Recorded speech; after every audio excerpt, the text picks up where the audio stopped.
Saat padatan senyawa magnesium klorida atau MgCl2 dilarutkan ke dalam larutan HCl, maka MgCl2 tidak akan melarut secepat saat MgCl2 dilarutkan di dalam pelarut air.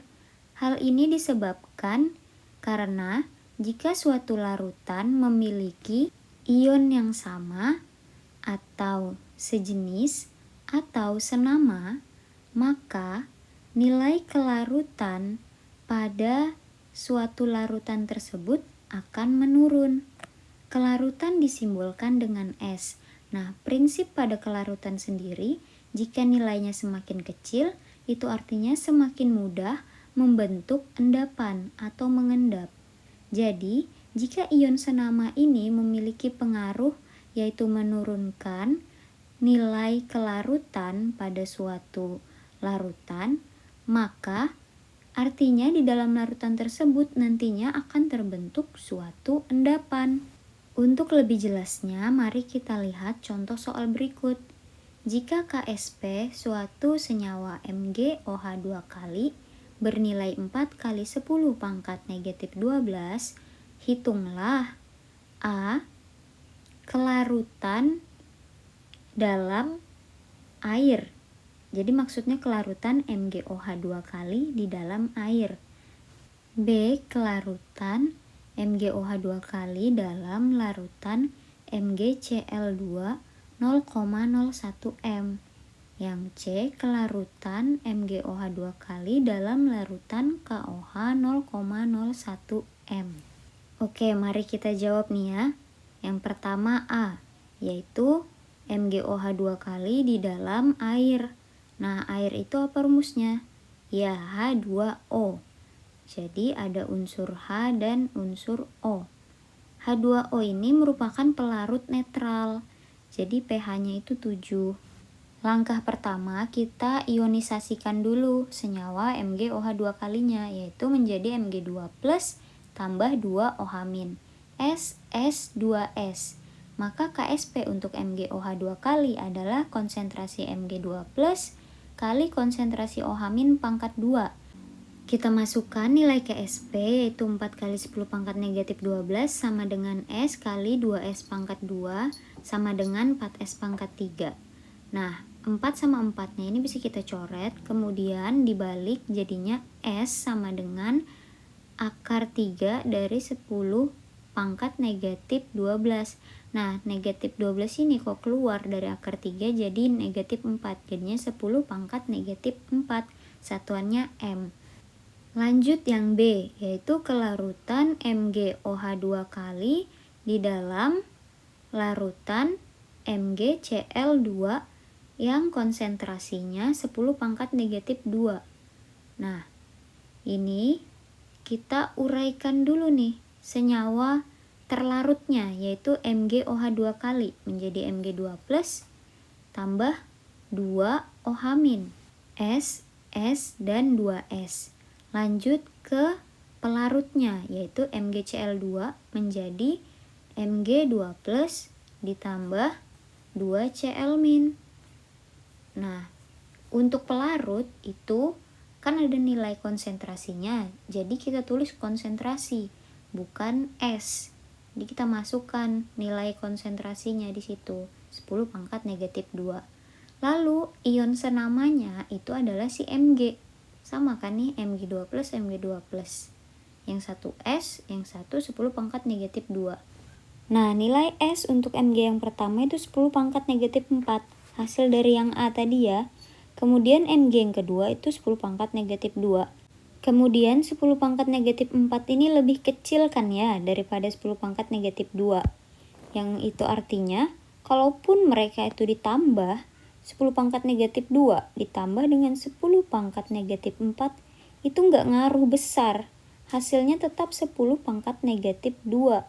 Jadi kalau nilai S-nya itu tidak mempengaruhi atau tidak membuat perubahan jika ditambah, maka nilai S itu bisa kita abaikan.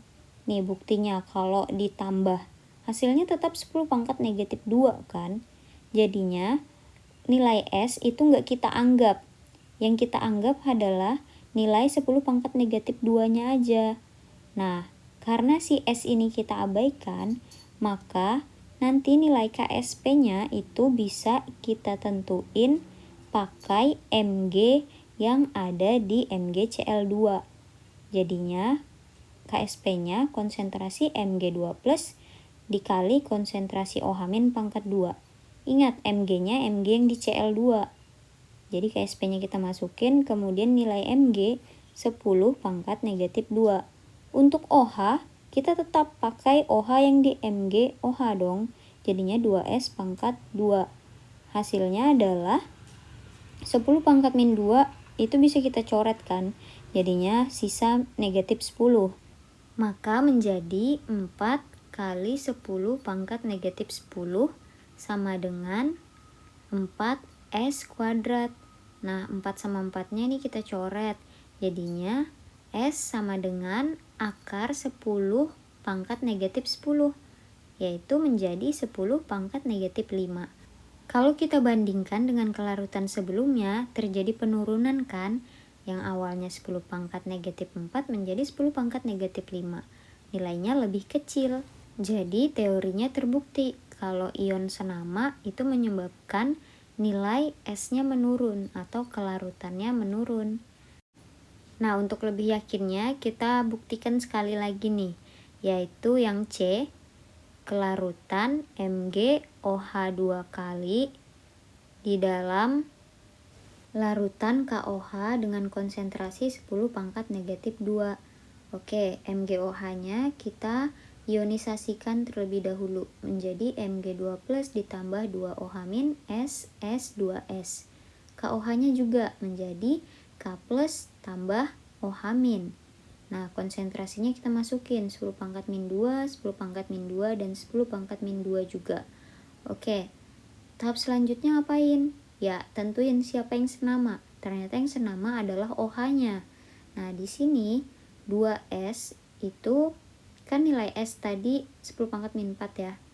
Diabaikan nih, karena dia kan lebih kecil, sangat kecil dibandingkan 10 pangkat negatif 2. Nggak mempengaruhi jika ditambah. Jadinya KSP MgOH2 kali itu sama dengan konsentrasi Mg2 plus dikali konsentrasi OH- pangkat 2. Karena Mg-nya bukan ion senama, jadinya untuk Mg tetap kita tulis S-nya di sini. S dikali 10 pangkat negatif 2 pangkat 2.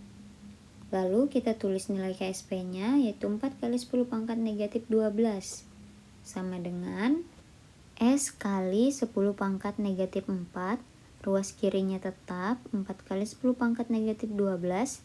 Lalu ini bisa kita coret, jadinya bersisa 10 pangkat negatif 8. Nah, kita tulis kembali S sama dengan 4 kali 10 pangkat negatif 8. Jadi udah kita balik ya, pindah ruas. Jadi inilah nilai S-nya. Jauh lebih kecil kan dibandingkan yang lainnya, dibandingkan dengan A dan B. Nah, berarti dia membuktikan lagi nih kalau teorinya benar. Kalau ada ion senama, nilai kelarutan menurun. Oke, jadi itulah pengaruh ion senama atau sejenis pada kelarutan dan KSP. Semoga bisa dipahami dan sampai jumpa.